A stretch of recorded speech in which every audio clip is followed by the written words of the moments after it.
At my wife's graveside, the funeral director handed me a small wooden box and whispered, "She said only you must receive this."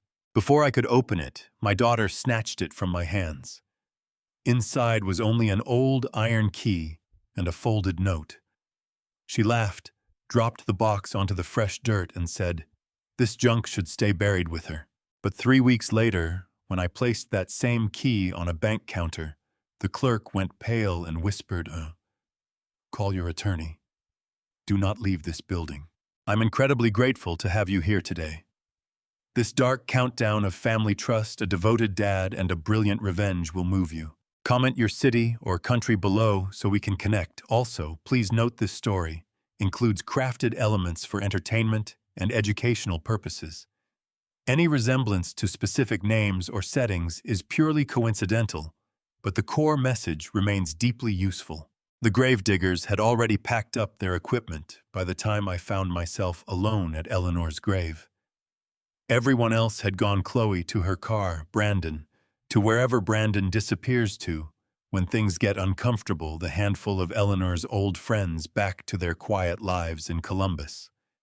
The funeral director had folded the chairs. The flower arrangements were wilting in the March cold, their plastic wrapping crackling in the wind off the Scioto River. I am Arthur Calloway. I am 71 years old. I spent 38 years as a structural engineer for the Ohio Department of Transportation, which means I have spent the better part of my adult life calculating how much weight a bridge can carry before it breaks. I had not until that afternoon ever tried to calculate the same thing about a person. Eleanor Grace Calloway, née Whitmore, died on March 7, 2024 of pancreatic cancer. She was 69 years old. We had been married for 44 years, and in that time she had been at various points my compass, my critic, my co-pilot, and the only person on earth who knew that I cry at the end of Field of Dreams every single time without exception, and had the grace never to mention it in public. The service had been held at Evergreen Funeral Home on East Broad Street. 26 people. A minister who had known Eleanor for 12 years read from Psalms and meant every word. I spoke for 7 minutes about the woman who had made our house on Elmwood Avenue feel like the center of the universe, even on the days when it was just the two of us eating grilled cheese sandwiches at the kitchen table and watching the evening news. Chloe spoke for 4 minutes. I counted. My daughter is 43 years old and works in commercial real estate. She wore a black dress that probably cost more than my first car, and she spoke about her mother in the way people speak about a public figure they once shook hands with, respectful, measured, and fundamentally uninvested. She mentioned Eleanor's strength and her legacy and her dedication to family, and every sentence landed like a stone dropped from a height heavy and hollow. Brandon, my son, 40 years old, stood beside his wife and nodded at appropriate intervals. He had flown in from Charlotte the night before and would fly out again the following morning. He mentioned his return flight twice during the reception. I noticed Jillian Marsh, Chloe's fiancée, standing near the back of the room. Tall, composed, the kind of woman who makes every room feel like a board meeting. She did not cry. She watched the proceedings the way a person watches the weather, attentive, calculating, waiting to see how bad it was going to get. Douglas Reed stood near the door, his hands folded, his face carrying the particular expression of a man who knows something he is not yet permitted to say. We had worked together briefly 20 years ago on a contract dispute involving a highway project. Eleanor had liked him. I had always trusted anyone Eleanor liked. After the burial, the funeral director approached me as the last of the guests were making their way to the parking lot. He was a small man named Gerald Pittman, with the careful movements of someone who spends his professional life making difficult things slightly less difficult. "Mr. Calloway," he said, "your wife left specific instructions regarding this." He held out a small wooden box. Handmade by the look of it, the corners fitted with the kind of care that takes patience, the lid carved with a simple pattern of leaves along the edge. It fit easily in both hands, the wood worn smooth with age. She asked that it be given to you directly, Pittman said. Not to the family. To you specifically. Before I could respond, Chloe appeared at my elbow. She had a way of materializing whenever something changed hands. What is that? She asked. Something your mother left for me, I said. Chloe's hand closed around the box before I had finished the sentence. She stepped back, turning it over, examining the sides with the quick efficiency of someone appraising inventory. She lifted the lid. Inside, a small iron key, old enough that the metal had taken on a deep reddish patina, and a piece of folded paper. Chloe unfolded the paper, read it, and her expression shifted, a quick contraction around the eyes. Something between confusion and contempt. Then she laughed. Not the laugh of someone amused, the short, dismissive laugh of someone who has opened a package expecting something valuable and found it empty. She dropped the box. It landed on the fresh-turned earth of her mother's grave with a dull sound that I felt more than heard. That's it. Her voice carried the particular flatness of someone working to sound indifferent. A key and a note.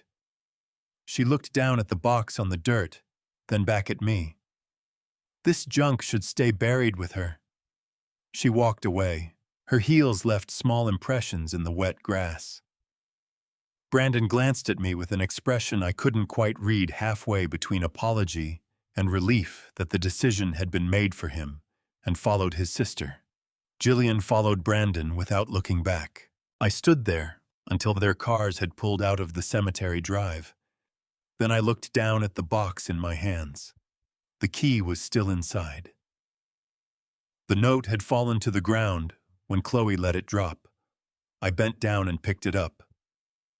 Eleanor's handwriting, the careful, slightly slanted cursive she had used her entire adult life, the same handwriting that had signed our mortgage and written birthday cards for 44 years. Do not let this key pass to anyone but the one who knows what it is. I read it twice. Then I noticed something I had missed in the commotion. The box had a small interior compartment meant to hold papers. Inside was the beginning of what appeared to be a journal, the first 3 pages torn carefully along the spine. The remaining pages were gone.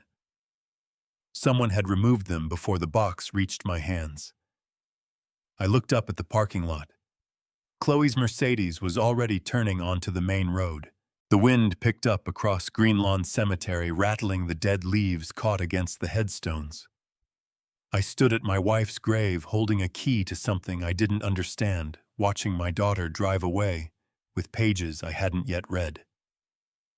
My chest ached with a feeling I couldn't name, not grief exactly, not anger exactly, something older and heavier than either, the feeling of a bridge that has been carrying more weight than anyone knew. The house on Elmwood Avenue had always made a particular sound.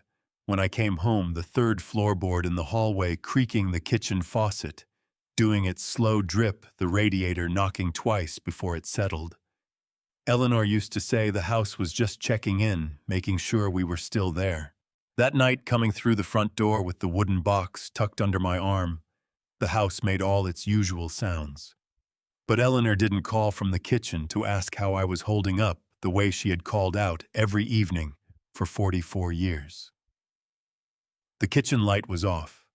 The faucet dripped into silence. I set the box on the nightstand, beside our bed. Beside my bed, I supposed I had to start saying, and sat on the edge of the mattress without taking off my coat. The March cold had gotten into my bones during those final minutes at the cemetery, and it hadn't left yet. I sat there for a long time. The next morning, I did what a man does when he doesn't know what else to do. I made coffee black, no sugar, the way Eleanor had always made it, because after 4 decades, I had stopped being able to tell the difference between my preferences and hers. I stood at the kitchen counter and drank it while the radio played the 7 o'clock news, and I tried to remember the last conversation Eleanor and I had that wasn't about medication schedules or insurance paperwork or whether I had called the specialist's office back yet. It had been about the garden. She had wanted to plant tomatoes again in the spring. She made me promise to water them even if they didn't come up, because sometimes plants just needed someone to show up for them consistently. That had been Eleanor's theory about most living things. I had promised. I intended to keep it. By 9 o'clock, I had run out of reasons not to go into her closet. Chloe had called the previous evening, barely 2 hours after the burial, her voice carrying that particular brightness she deployed when she wanted something and was pretending she didn't. "Dad, you shouldn't let all of Mom's things just sit there. It's not healthy. Let me come over this weekend and help you sort through everything." I had said I would think about it.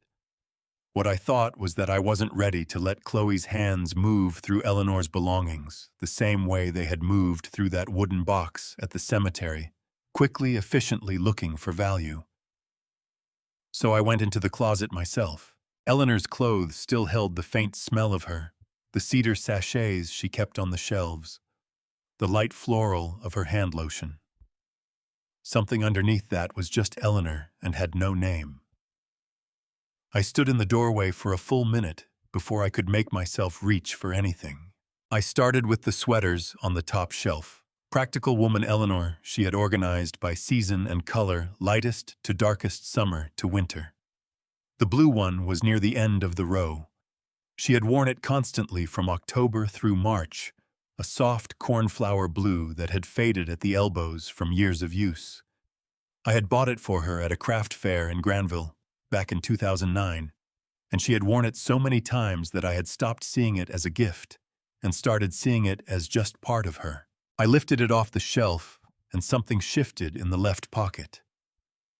My hand went in before I had consciously decided to reach. My fingers closed around a piece of paper folded into quarters, small enough to have been missed entirely if the sweater had simply been boxed up and donated. I unfolded it at the kitchen table, smoothing the creases carefully. Eleanor's handwriting. The same careful cursive from the note in the wooden box. At the top, in her precise lettering, "Things Arthur likes." What followed was not a financial document. It was not a legal instruction or a coded message or a map to anything. It was a list. 14 items written in blue ballpoint pen, some entries with small annotations. Coffee black, no sugar. The 7 a.m. radio news, even when the news is bad. Rain in April, the soft kind. The sound of Maya laughing. Saturday breakfast, no rush. The smell of cut grass in June. Field of dreams, every time, don't let anyone tell you otherwise. The Elmwood Garden in August. Hardware stores, any hardware store. Old jazz, not the complicated kind. Long drives with no destination. Porch sitting after dinner. The Cleveland Browns, even when they break your heart. Being useful. My throat closed up so fast it surprised me. I pressed the back of my hand against my mouth and sat there at the kitchen table in the house that kept making its sounds without her. And I understood with complete clarity what this list was. Eleanor had written it during her last weeks when she knew she was leaving. She had put it in the pocket of the sweater she wore every winter, so that whenever I finally reached for it, I would find it. She had not written it for herself. She had written it as a reminder for me that I was still a person, with specific preferences, that the world still contained things I liked, that the man she had spent 44 years with had not ended when she did. I folded the list and put it in the breast pocket of my shirt, close to my sternum. I decided right then that Chloe would not be sorting through Eleanor's closet. Not this weekend. Not any weekend. That evening, the phone rang at 8:30. Chloe again, her voice still carrying that careful warmth. "Dad, I've been thinking Mom probably had some important papers somewhere. Financial things, insurance. You shouldn't have to deal with all that alone. Did you find anything? Any keys or documents or anything like that?" My hand tightened around the phone. "Nothing yet," I said. After I hung up, I carried the wooden box from the nightstand to the kitchen table and set it under the lamp. I looked at the iron key for a long time. Eleanor had wanted me to find it. She had also wanted me to find the list in the blue sweater. She was leaving me instructions, not all at once, but in layers, the way she had always taught me things, one careful step at a time. I just had to be patient enough to follow them. Eleanor had kept her home office the way she kept everything organized, with a logic that was entirely her own and made complete sense once you understood how her mind worked. The filing cabinet held 30 years of tax returns, sorted by decade. The bookshelf ran alphabetically by subject, not by author. The desk drawer had separate compartments for stamps, receipts, and what she called things that matter but don't have a category yet. I had not gone into that room since the morning she was taken to the hospital for the last time. 10 days after the funeral, I needed the homeowner's insurance documents. The policy renewed in April, and Eleanor had always handled it, and I had finally accepted that Eleanor was not going to handle it anymore. The papers would be in her office. I walked down the hall, reached for the doorknob, and stopped. The lock was wrong. I had lived in this house for 31 years. I knew every doorknob, every hinge, every place where the wood swelled in summer and stuck. The lock on Eleanor's office had been a simple brass turnkey, original to the house, slightly loose, the kind you could feel wobble when you gripped the knob. This lock was different. New. A keyed deadbolt silver flush against the wood. The kind you buy at a Home Depot when you want to make sure no one gets in without a key. Someone had replaced the lock, and they had not given me a key. My heart knocked hard against my ribs. I stood in the hallway and ran through the possibilities with the methodical calm of a man who had spent his career calculating load tolerances. Eleanor had not done this. She had been in hospice care for the 6 weeks before she died, nowhere near a hardware store. I had not done it. That left a short list. I called a locksmith from the Yellow Pages. An old habit. Eleanor had always said the Yellow Pages were more reliable than the internet for tradespeople, and I was in no state to argue with Eleanor's habits. A man named Dale arrived within the hour, looked at the new deadbolt with the practiced eye of someone who had seen every variation of domestic complication, and had the door open in 4 minutes without damaging the frame. "Nice clean install," Dale said, crouching to examine the hardware. "Recent. Maybe 2-3 weeks ago." He looked up at me. "You want me to put in a new one? Something you've got a key to, please," I said. While Dale worked, I stepped into Eleanor's office. The room had been disturbed, not ransacked. Whoever had been here was not careless. But Eleanor's careful order had been violated in ways I could see clearly, precisely, because I knew how she organized things. The filing cabinet's bottom drawer sat a half-inch open.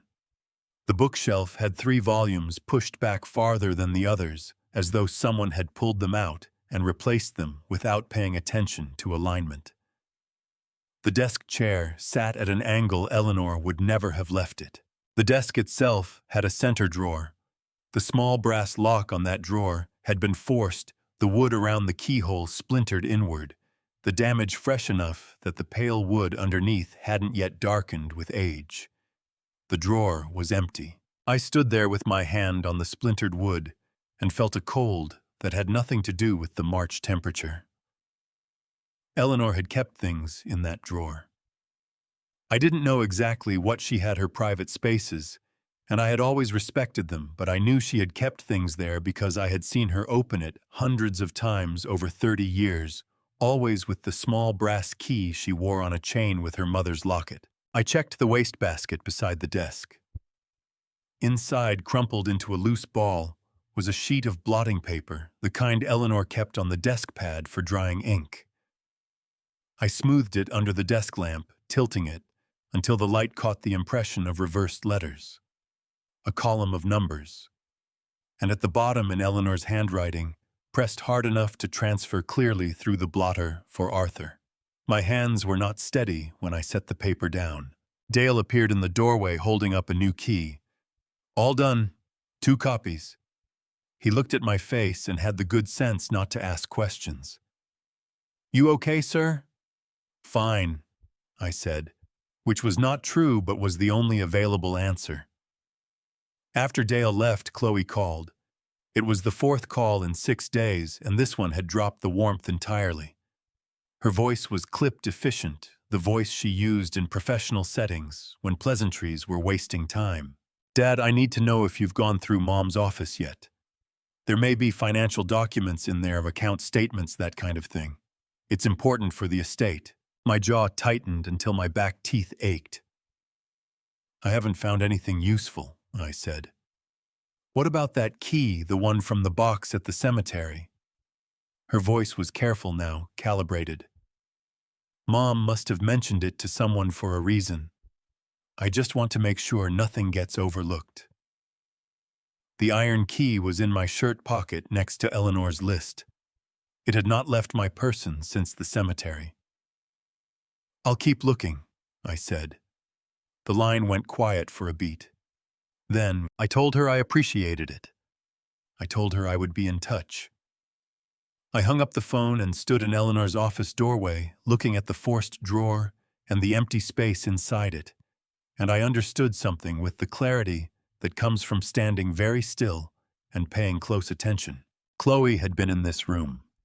She had come into our house, into her mother's house, sometime in the 2 weeks since the funeral, changed the lock, so I couldn't enter, easily searched the desk, and taken whatever Eleanor had kept in that drawer.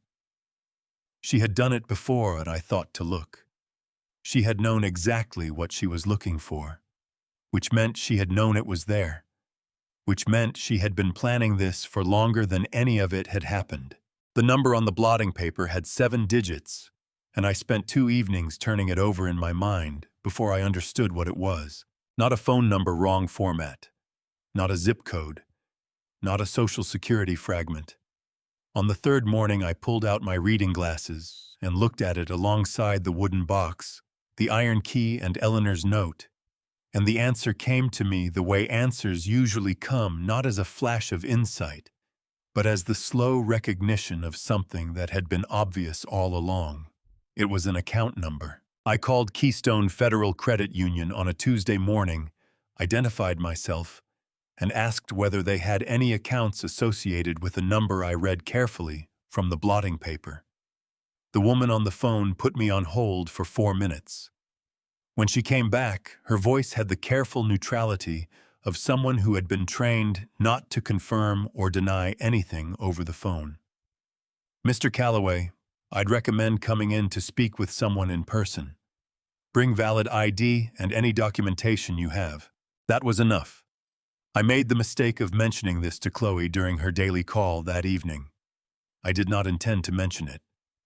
It came out in the way things come out when you are 71 years old and have spent your whole life with a partner who you talk to about everything, and the habit of talking does not stop just because the person is gone. I said I was going to the bank in the morning. Chloe's response was immediate. I'll come with you, she said. Dad, you shouldn't have to deal with financial stuff alone right now. I can drive. I know how these things work. I can drive myself, I said. I've been driving since 1971. Dad! Her voice dropped into that register she used when she wanted me to feel like the unreasonable one. I'm just trying to help. This is what family does. She was in my driveway at 8:15 the next morning. I had not told her what time I was leaving. The drive to Keystone Federal Credit Union on East Broad Street took 11 minutes. Chloe talked for 10 of them about the probate process, about how these things worked, about how it was important to have someone present who understood financial and legal matters. She did not once ask how I was sleeping. The branch was quiet when we arrived. 2 tellers behind the counter, a young woman near the door with a tablet, soft music coming from speakers I couldn't locate. The kind of place designed to feel calmer than the situation usually warranted. Chloe moved ahead of me toward the nearest teller window. The teller was young, early 20s name tag, reading Jennifer, with the bright attentiveness of someone still in the phase of her career, where customer service felt meaningful. "Good morning," Chloe said, stepping to the counter before I had fully crossed the lobby. "We need to inquire about an account." Jennifer looked at her, then at me. "Of course. Can I get your name and—" I reached the counter and set the iron key down myself, flat on the surface between us. "My name is Arthur Calloway. My wife passed away 3 weeks ago. She left instructions for me to bring this key to this branch." Jennifer picked it up. She turned it over once. Something changed in her face, a stillness, the particular stillness of someone recognizing something they were not expecting to see. She looked at me, then at the key, then back at me. "Sir," she said, her voice dropping to just above a whisper, "I need you to call your attorney. Please do not leave this building." Chloe's hand came to my arm. "What does that mean? What account? How much—" "Ma'am." Jennifer's eyes moved to Chloe with the careful, professional steadiness of someone who had been trained for exactly this kind of moment. "I'm going to need to ask you to wait in the lobby. Mr. Calloway, I'm going to get our senior supervisor. Please don't go anywhere." She set the key gently on the counter, picked up her phone, and dialed an internal extension. Chloe stared at me with an expression I had not seen on her face since she was 17 years old and had been told something she wanted was not going to happen. Her mouth pressed into a thin line. A man emerged from the row of desks at the back of the branch. Perhaps 58, silver hair, reading glasses on a chain. Name tag reading Gerald Holt, Senior Account Supervisor. He looked at the key on the counter, then at me and said, "Mr. Calloway, come with me, please." I picked up the key and closed my fingers around it. Chloe turned and walked to the nearest chair in the lobby with the precise, contained movements of someone managing a significant internal event. I followed Gerald Holt through a door marked "Staff Only" and heard it close behind me. Whatever was back here, Eleanor had wanted me to find it. She had set every piece of this in motion, the box, the key, the blotting paper, the note. She had built a path and left me just enough light to follow it. I was beginning to understand that my wife had been considerably more deliberate than anyone had given her credit for, including me. Gerald Holt's office was the size of a large closet, which I say not as a criticism, but as an observation. The man had clearly decided long ago that his workspace existed for function and not impression. 2 chairs, a desk, a computer that looked like it had been new sometime during the second Bush administration, and walls lined with binders, organized by year going back to what appeared to be 1987. He sat across from me and looked at the key I had placed on the desk between us. "First Ohio Savings and Loan," he said, turning it gently with one finger, but not picking it up. They merged with Midwest Federal in 1998, which merged with Keystone in 2006. Most of the old account records transferred digitally, but the legacy instruments, physical keys, passbooks, certain trust documents, those got boxed and archived. He looked up at me. "Who issued this key?" "My wife opened an account here," I said. "Or at whatever this bank was called when she did it. Sometime in the late 80s, I believe." Gerald nodded and turned to his computer. He typed for a while. His expression did not change, but something behind his eyes shifted in the way things shift when a person finds something they were not expecting to find. He picked up his phone and dialed an internal extension. "Patricia," he said. "Can you come to my office? Yes, now. Bring the Calloway file I just sent you." A pause. "All of it." He set the phone down and folded his hands on the desk. "Mr. Calloway, our branch manager, is going to join us. I want to make sure you have everything explained correctly." Patricia Owens arrived 4 minutes later. She was in her mid-50s with the composed, unhurried bearing of someone who had managed difficult conversations for long enough that nothing rattled her anymore, or so I thought, until she opened the folder Gerald had sent to her printer, and I watched her read the top page. Something moved across her face. Not panic. More like the expression of a person who has just confirmed a suspicion they had hoped was wrong. She sat down, set the folder on the desk, and looked at me directly. "Mr. Calloway, your wife opened a savings account with First Ohio Savings in 1987. That account appears in our standard system a modest balance, completely ordinary." She paused.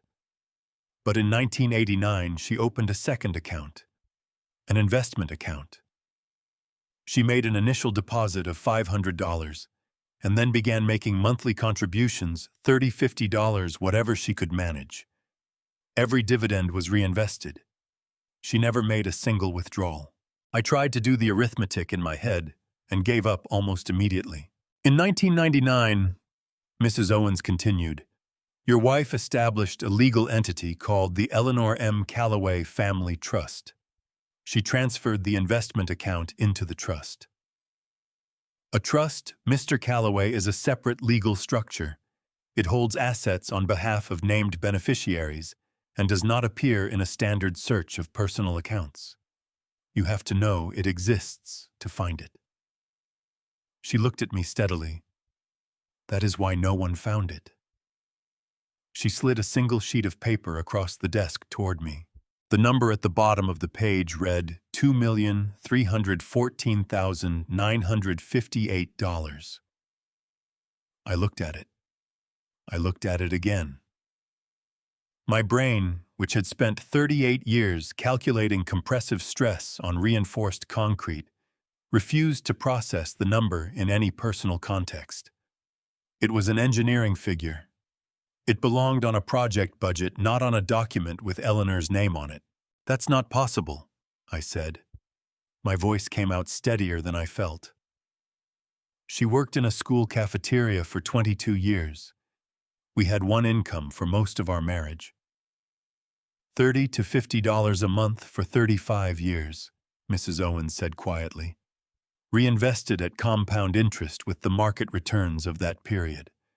Mr. Calloway, your wife was extraordinarily patient and extraordinarily disciplined. Most people are neither. I pressed the heel of my hand against my sternum, where the list from Eleanor's blue sweater sat in my breast pocket. Being useful. That was the last item on the list. I had read it a dozen times and thought I understood it. I was beginning to think I had understood almost nothing. There's something else, Mrs. Owens said. Her voice had shifted, still professional, but careful now, the way a doctor's voice gets careful when the news has more than one layer. Over the past 14 months, this branch received multiple requests to access the trust account. Someone presenting power of attorney documentation for Eleanor Calloway, claiming authority to manage her finances. My hand dropped from my chest. Who? Mrs. Owens turned a page in the folder and slid it toward me. The name on the access request forms jumped off the page like a physical thing. Chloe Reeves. We flagged the documentation as irregular, Mrs. Owens said. There were inconsistencies in the notarization. We declined all requests pending verification. She turned another page. Then last August, your wife came into this branch in person, alone. She took 2 buses from the east side. My throat tightened so fast it ached. She provided documentation establishing her mental competency. She gave a formal statement, explicitly blocking Chloe Reeves from any access to her accounts. She updated the trust beneficiary designation. Mrs. Owens met my eyes. The sole beneficiary of the Eleanor M. Calloway Family Trust is you, Mr. Calloway. It has always been you. The fluorescent light above us buzzed faintly. Somewhere in the branch, a phone rang twice and stopped. She had not told me. She had handled it herself quietly, completely, the way she had always handled the things she decided were hers to carry. Mrs. Owens leaned forward slightly. Mr. Calloway, I need to strongly recommend that you do not leave this building without first contacting an attorney. Given what's at stake and the documented access attempts, you need legal protection in place before this goes any further. I looked through the glass wall of Gerald's office toward the lobby. Chloe was still out there, sitting in one of the chairs near the door, her phone in her hand, waiting. She had no idea what had just happened in this room. Neither, honestly, had I not fully. But I was starting to. I walked out of Gerald Holt's office and through the door marked Staff Only, and back into the lobby of Keystone Federal Credit Union and the ordinary world of the branch. The soft music, the two tellers, the fake plant leaning slightly to the left near the window, felt completely surreal against the number still burning behind my eyes. $2,314,958.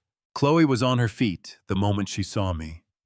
She had been sitting with her legs crossed and her phone face down on her knee, which meant she had been waiting in the particular way of someone trying to appear unconcerned and failing. "Administrative matter," I said. "Old account. They needed to verify some things." Her eyes moved to my face with the sharp focus of someone running a rapid calculation. "What kind of account? How much?" "Chloe." I stopped walking and looked at my daughter directly, and something in my expression must have communicated that this particular line of questioning was finished because she stopped. "I'll call you tonight." I drove home alone. She followed me out to the parking lot and stood beside her car watching me pull out, and in my rearview mirror I could see her still standing there. As I turned onto East Broad Street, her arms crossed her face doing something complicated. At home, I sat at the kitchen table for 10 minutes and did not move. The refrigerator hummed. A cardinal landed on the windowsill outside, looked in at me with the profound indifference of a bird, and left. I thought about Eleanor riding 2 buses across Columbus to sit in that bank and file paperwork to stop our daughter from stealing what she had spent 35 years building. I thought about her doing that alone, without telling me, coming home and making dinner and not saying a word. I thought about all the evenings I had sat across from her, at this same table, eating the meals she cooked, watching the same news programs, and how I had believed with the comfortable confidence of a man who thought he knew his own house that I understood her life. The cardinal of profound indifference had been more perceptive than me. I found Douglas Reed's card in the drawer where Eleanor kept things that mattered, but had no category yet. The card was 4 years old, the edges soft with handling, which meant Eleanor had looked at it more than once. She had kept it for a reason. Douglas Reed, attorney at law, estate planning and probate. The address was on High Street, 4 miles north. He answered on the second ring. "Mr. Calloway," he said before I had finished identifying myself. "I've been expecting your call." That stopped me. "You have... Eleanor told me you'd call eventually, either when you came to see me yourself or when something happened." A brief pause. "I'm sorry for your loss, Arthur. She was a remarkable woman. Can you come in tomorrow morning, 9 o'clock? His office was above a sandwich shop on High Street. The stairs creaked on the 3rd and 7th steps. The hallway smelled like toasted bread and coffee, and the door had his name in gold letters that were beginning to separate at the edges of the decal. Inside the room was exactly what it should have been: walls of legal volumes, a desk that had processed 30 years of other people's complicated situations, 2 client chairs with the particular firmness of furniture that expected to hold people carrying weight. Douglas Reed was 62, with the unhurried, economical manner of a man who charged by the hour and had learned that most problems benefited from less talking rather than more. He shook my hand, gestured to a chair, and sat across from me with his hands folded on the desk. "Tell me everything," he said. "Start from the funeral," I told him. All of it. The wooden box, the key, Chloe's reaction at the cemetery, the replaced lock in Eleanor's office, the forced drawer, the blotting paper, the bank. Mrs. Owens and the $2 million in the 14 months of blocked access attempts. I talked for 20 minutes without stopping, and Douglas listened without interrupting once, which is rarer than it sounds, and more valuable than most people realize. When I finished, he opened his desk drawer and removed a manila envelope thick with documents sealed with a strip of packing tape that had yellowed with age. My name was written on the front in Eleanor's handwriting. My chest did something I was not prepared for, a sudden violent contraction, as though my heart had missed a beat, and then overcorrected. I pressed my hand flat against the desk to steady myself. "She gave this to me 18 months ago," Douglas said. He set it in front of me carefully, the way you set down something irreplaceable. "She said to hold it until you came to see me or until it became necessary. She was very specific about that you had to come to me yourself. She didn't want anyone bringing you here." He paused. "She wanted it to be your choice." I looked at the envelope. I looked at my name in her handwriting, the same careful cursive from the note in the wooden box, from the list in the blue sweater, from 44 years of birthday cards and grocery lists, and the small notes she used to leave on the kitchen counter when she left for work before I woke up. "Gone to the early market. Coffee is made. Don't forget the bridge club starts at 7. I had kept every one of those notes in a shoebox in the closet. I had never told her that. "What's in it?" I asked, though I was already reaching for it. "Instructions," Douglas said. "About the trust, about a storage unit, about what she wanted you to do in what order." He watched me turn the envelope over in my hands. "There's also a key taped to the inside. Different from the one the bank has on record, this one opens a secondary location she wanted you to access after the financial matters were established. A storage unit. Eleanor had rented a storage unit and told no one about it. This was the same woman who had once made me return a set of socket wrenches because we already had socket wrenches, and acquiring duplicate tools was, in her words, how garages become unusable. "Douglas," I said, "how much did you know about all of this?" He was quiet for a moment, the considered pause of a man choosing his words with precision. "Enough to know that your wife had thought about this more carefully and for longer than most people think about anything." He met my eyes. "She was protecting you, Arthur. Everything she did, every layer of it, it was protection." I set the envelope on the desk between us and did not open it yet. I needed one more minute before the next thing began, because I could feel it coming. Another door, another layer, another piece of Eleanor I had not known was there. Outside on High Street, a truck rumbled past. The sandwich shop below us had its lunch crowd arriving, the murmur of it rising faintly through the floorboards. Ordinary Tuesday sounds in an ordinary Columbus afternoon. I picked up the envelope and broke the seal.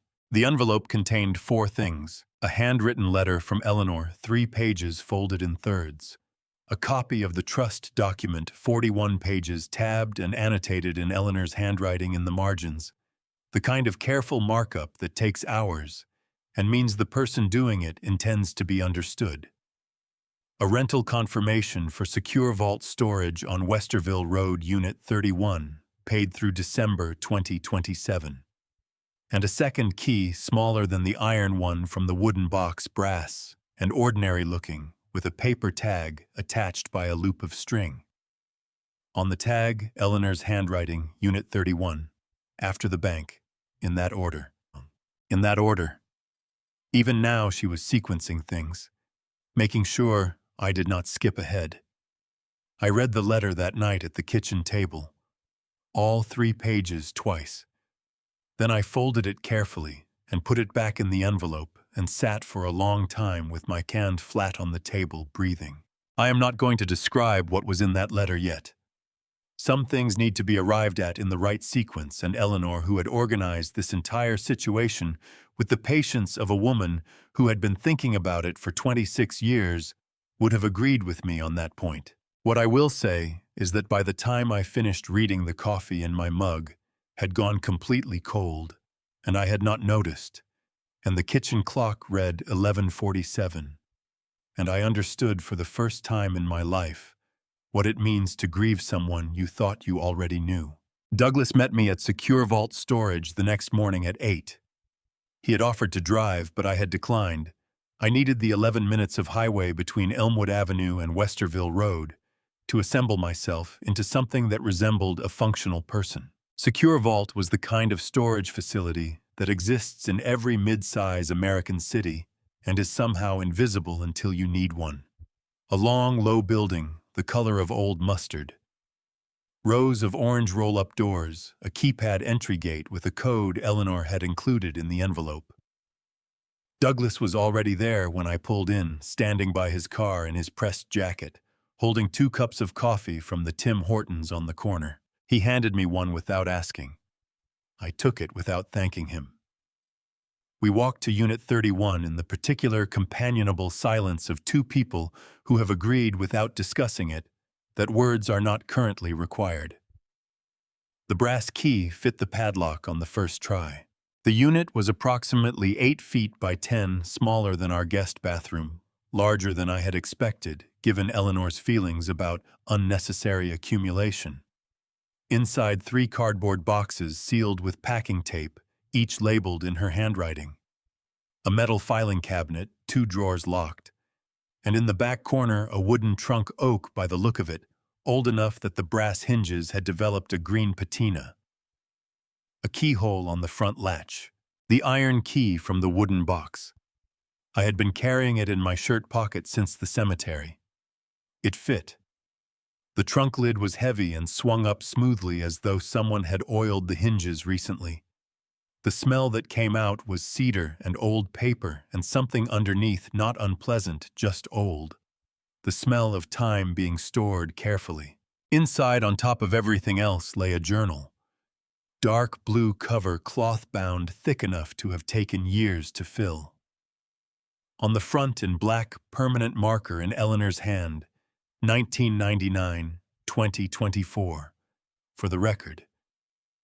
I picked it up. The cover was worn at the corners from handling. Douglas had pulled the folding chair he'd brought from his car just inside the unit door and sat with his coffee, giving me room. I looked at him. He made a small gesture with his hand, go ahead, and looked at the middle distance in the way of a man giving someone privacy while remaining present. I opened the journal to the first page. Eleanor had dated each entry with military precision, month, day, year, and in some cases the time. The first entry was March 14, 1999. Her handwriting was younger here, the letters slightly less deliberate than the version I had known in recent years, but unmistakably hers. I am starting this because I need somewhere to put what I cannot say out loud. Not to Arthur, he would confront them, and that would make things worse. Not to anyone else, I don't want pity, and I don't want advice. I just want somewhere that knows the truth in case the truth ever needs to be found. Chloe took $200 from my purse this week. She didn't ask. She walked into the kitchen while I was in the backyard, took the envelope I keep for the utility bills, removed $200 and put the envelope back.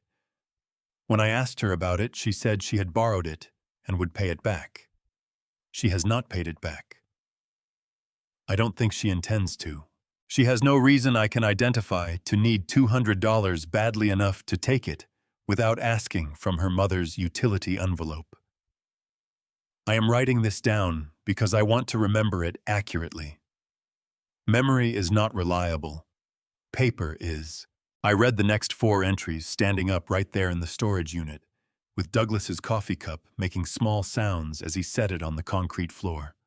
By the 4th entry, July 2000, Chloe had asked Eleanor to co-sign a car loan and become upset when Eleanor declined, and the upset had involved a specific phrase that Eleanor had quoted in full and underlined twice. My jaw was clenched tight enough to ache. I looked up. Douglas was watching me with the expression of a man who had read enough wills and trusts in his career to know what certain documents contained without being told. She kept records, I said. My voice came out rougher than I intended. For 25 years, Douglas said, Every incident, every amount, every exact date. He paused. She told me once that she'd grown up watching her own mother be dismissed by people who said her memory wasn't reliable. Eleanor decided early on that she was going to be undismissible. I looked back at the journal. 25 years of Eleanor sitting down at her desk, wherever she'd kept this hidden somewhere I had never found, and writing down the truth so it could not be argued away. She had been living inside something I had not known existed, and she had carried it alone every day so that I would not have to carry it with her. My hands tightened on the journal's cover until my knuckles went pale. "I want to read all of it," I told Douglas. "I know," he said. "Take your time." Douglas dropped me back at my car at Secure Vault just after noon, and I drove home with the journal on the passenger seat, in the way you drive with something fragile, aware of every turn, every pothole, every sudden stop that might disturb it. I made a sandwich I did not eat. I poured a glass of water I forgot about. I sat down at the kitchen table with Eleanor's journal and the afternoon light coming through the window over the sink, and I read. The early entries were hard, in the way that paper cuts are hard, small, precise.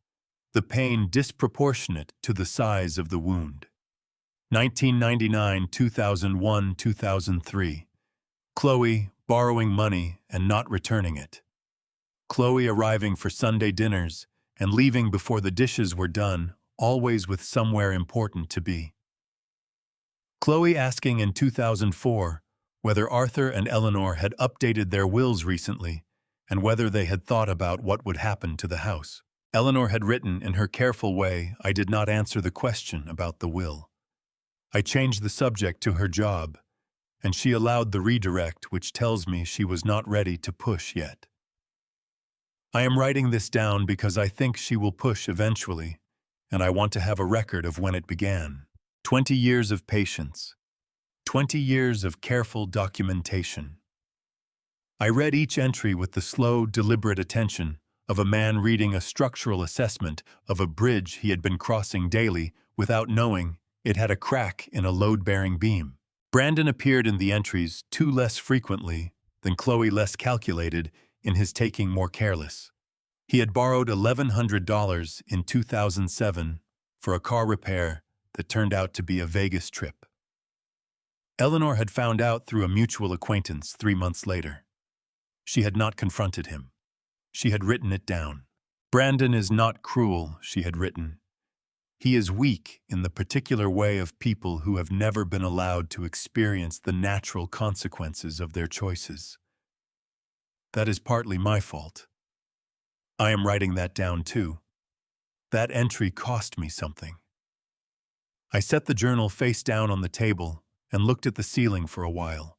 The light through the kitchen window had shifted from afternoon gold to the flat gray of early evening by the time I reached the 2019 entries. I had been reading for 4 hours. My lower back ached from the kitchen chair. I had not moved to the couch because moving felt like it would break something. The entry was dated September 3rd, 2019, a Tuesday. Arthur is fishing at Hoover Reservoir today with Pete Mullen. He left at 6. He always comes home sunburned and happy and smelling like the lake, and I always pretend to complain about the smell. Chloe came at 9. She did not call first. I straightened in the chair. She wanted money. $11,400. She said it was for a business investment that had gone wrong, that she needed it immediately, that she would pay it back within the year. I told her I didn't have that kind of money accessible. She told me I did. My hands tightened on the journal's edges. She knew about the savings account, the regular one, not the trust. I don't believe she knows about the trust, and she had done enough research to know the balance was sufficient. She said if I didn't give her the money, she would tell Arthur about some things she claimed to know about my finances. Things she said would upset him. I don't know how much she actually knows.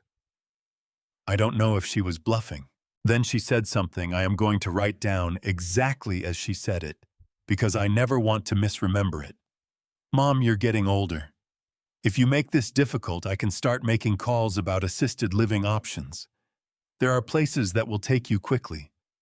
Dad doesn't have to know until it's already arranged. I put the journal down on the table. I put both hands flat on the tabletop. I breathed in through my nose and out through my mouth, the way the doctor had told me to do after my blood pressure reading last spring. And I looked at the grain of the wood in Eleanor's kitchen table. Our kitchen table, the one we had bought at a garage sale in 1991 for $40 and refinished together over a long weekend. And I waited for the feeling in my chest to become something I could manage. What Chloe had done had a legal name. In Ohio, threatening a family member with institutionalization to compel a financial transfer falls under coercion. Statutes, it is a form of extortion, specifically addressed under Ohio. Revised Code 2905.11, which covers situations where a person compels another to act against their will by threat of harm or confinement. Eleanor had not known the legal terminology. She had known what it felt like. She had transferred the money that same day. $11,400 from the savings account Chloe knew about, leaving nothing that would make Arthur ask questions about the balance. I paid her. Eleanor had written in the smallest handwriting in the entire journal. I paid her and she left before noon, and I made Arthur's favorite dinner for when he came home, and I did not tell him. He would have confronted her. It would have become a war. I chose to pay the $11,000 instead of starting a war, and I am not sure that was the right choice, but it was the choice I made, and I am writing it down so that someone someday will know exactly what happened here on September 3rd, 2019. I thought about that September. I remembered coming home from Hoover Reservoir with Pete sunburned across the back of my neck, 2 smallmouth bass in a cooler. Eleanor had made pot roast. She had laughed at my sunburn. We had watched television, and she had fallen asleep on the couch, and I had put a blanket over her and thought with the comfortable satisfaction of a man who believes he understands his life that things were good. Things had not been good. Things had been Eleanor alone in this kitchen writing down what had happened so that the truth would survive her. I reached into my breast pocket and unfolded the list from the blue sweater. Being useful. Eleanor had written that last. She had spent 25 years being useful in ways I had not known about. Carrying weight I had not known she was carrying. Building a fortress around the life we shared, and never once telling me the walls were there, because telling me would have meant asking me to carry it with her and Eleanor, who loved me in ways I was only now beginning to fully understand, had decided that was not what she wanted for me. The cardinal was back on the windowsill. Same bird, probably. They're territorial. He looked in at me with his unreasonable red dignity, and I said out loud to no one in the kitchen, "She paid $11,000 to protect me from knowing." The cardinal did not respond, but the saying of it made it real in a way the reading of it hadn't quite managed yet. I folded the list back into my pocket, closed the journal, and called Douglas. "I need to meet tomorrow," I said when he answered. "There's more than I realized." "I know," Douglas said. "There usually is." I had not slept well. This was not a surprise. By 6:30, I was at the kitchen table with coffee and Eleanor's journal, rereading the 2019 entries with the specific, focused attention of a man preparing for a meeting rather than a man processing grief, because focusing on the meeting was the only way I had found to keep the grief from sitting on my chest like a concrete slab. Douglas had said 9 o'clock. I had 2.5 hours. At 7:53, someone knocked on the front door. Ruth Simmons had lived next door for 12 years.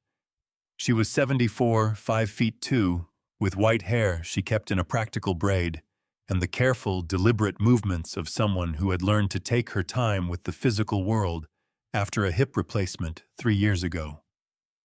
She and Eleanor had drunk tea together on Tuesday and Thursday afternoons, sitting on our back porch in the summer and at her kitchen table in the winter, talking about things I was never entirely privy to and had always assumed were the ordinary small topics of neighborhood friendship. She stood on my front porch in her winter coat. March had not finished being March, with her phone held in both hands in front of her like an offering, and her face carried the expression of a person who had been arguing with themselves for a long time and had finally unhappily reached a decision.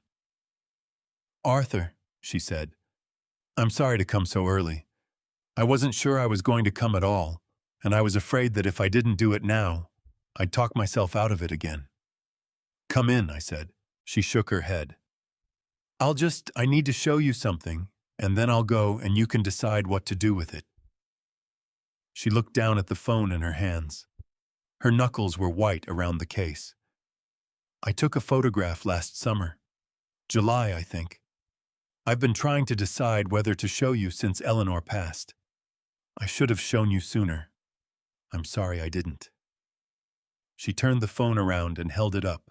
The photograph was taken from a distance, the slightly blurry, slightly tilted quality of a picture, taken quickly and discreetly, the way you take a picture when you are not sure you should be taking it, but something tells you to. It showed a park bench at Schiller Park. I recognized the path, the particular shape of the elm trees behind it.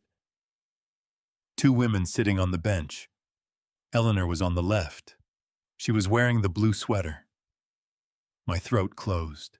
Chloe was on the right, leaning forward, her body angled toward her mother with the energy of someone making a point rather than having a conversation. In her right hand extended toward Eleanor was a document of some kind, several pages folded open, being held out in a way that was not an offer, but a presentation. This is what you are going to sign" gesture. Eleanor's shoulders were curved inward. Her hands were in her lap, pressed together. And her face, even in the slightly blurred distance of Ruth's photograph, even across 9 months, and the width of grief, Eleanor's face was doing something I had seen it do exactly twice in 44 years of marriage. Once when her mother died. Once when the doctor used the word metastatic for the first time. She was trying not to fall apart in a public place. I was not aware of making any sound. But Ruth reached out and put her hand on my arm. "She looked so frightened," Ruth said, and her voice was the careful, even voice of a woman holding her own emotions very still so that there was room for someone else's. I almost walked over. I had my phone out because I'd been photographing the roses they were blooming early this year, that whole section near the East Path, and I saw them and I stopped. Chloe was talking, and Eleanor kept shaking her head, and then Chloe held out those papers, and Eleanor's hands started to shake. My jaw was clenched so hard my back teeth ached. I made myself unclench it. "I took the picture because something went wrong," Ruth said. "I don't have a better explanation than that.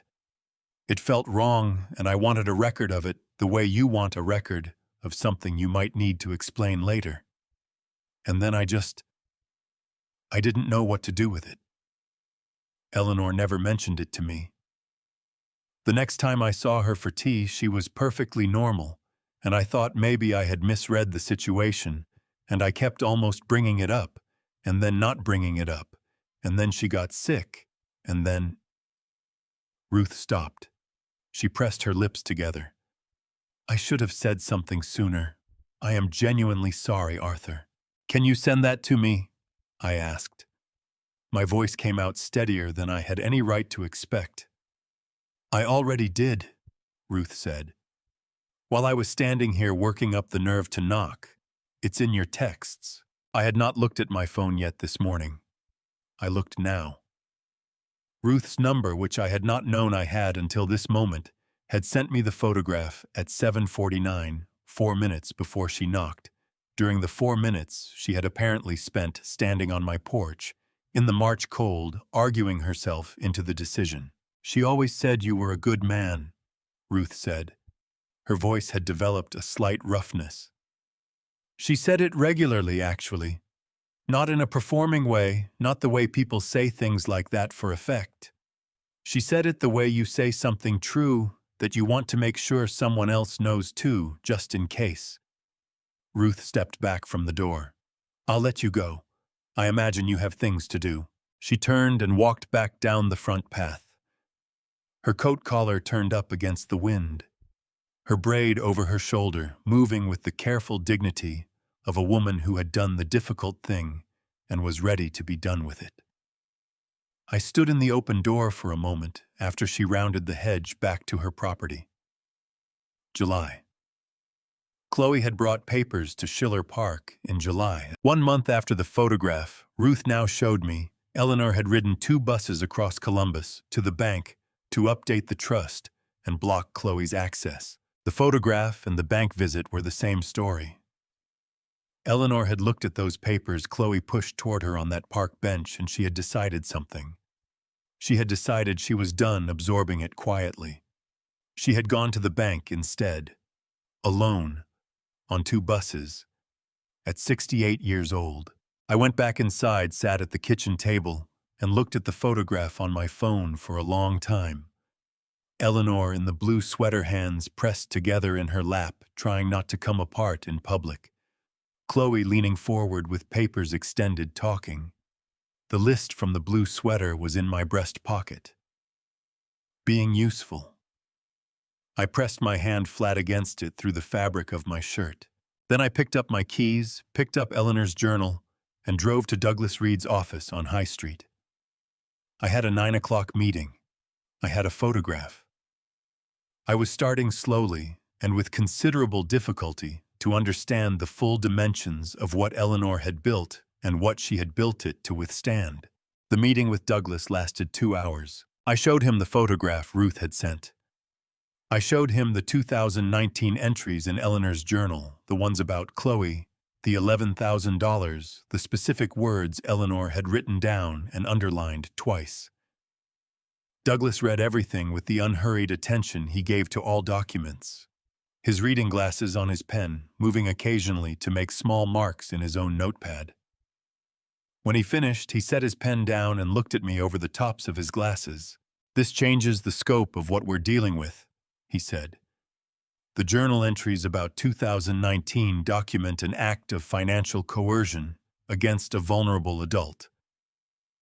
Combined with the bank records of the unauthorized access attempts and whatever else is in those boxes at the storage unit, we are no longer talking about a simple trust dispute.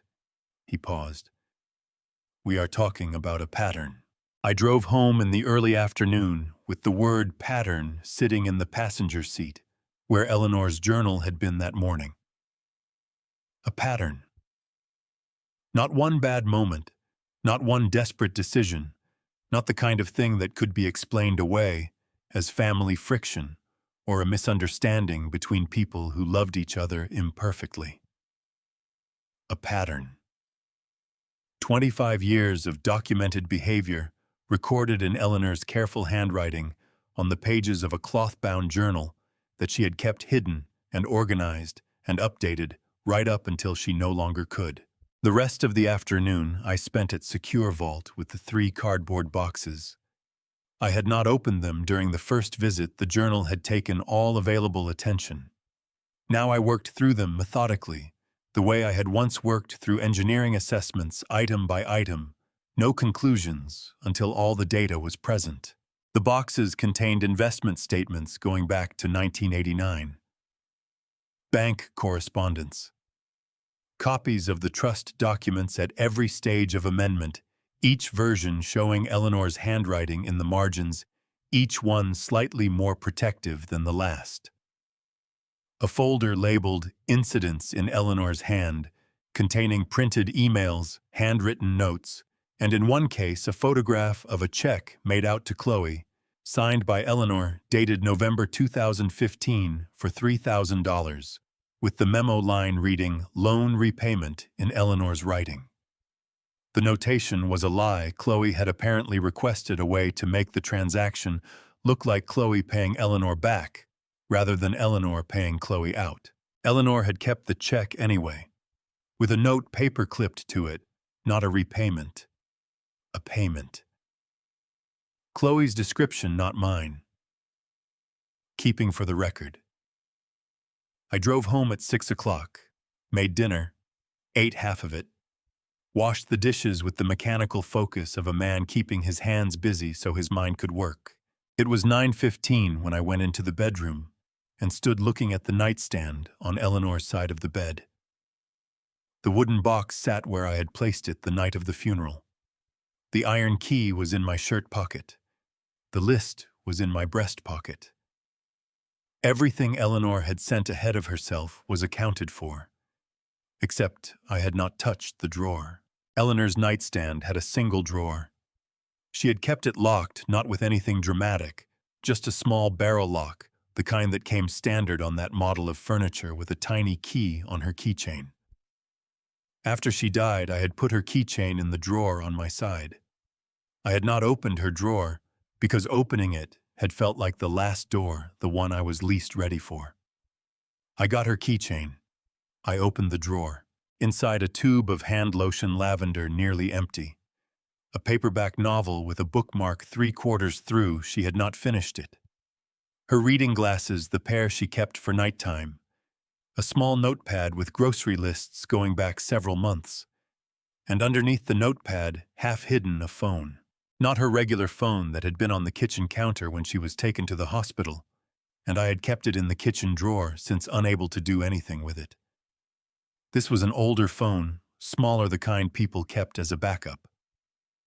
The screen was dark. I pressed the power button and it lit up 31% battery, which meant someone had charged it recently enough that the battery had not fully discharged. Eleanor had charged this phone, deliberately, so it would still work when someone found it. I stood at the nightstand and navigated to the voice memos application. There was one recording. One. Dated March 14th, 2024. 6:17 in the morning. 3 days before Eleanor died. My thumb hovered over the play button for a long time. I sat down on the edge of the bed, my side of the bed, the same place I had sat the night of the funeral in my coat, too cold to move, and I pressed play. The recording opened with the sound of breathing.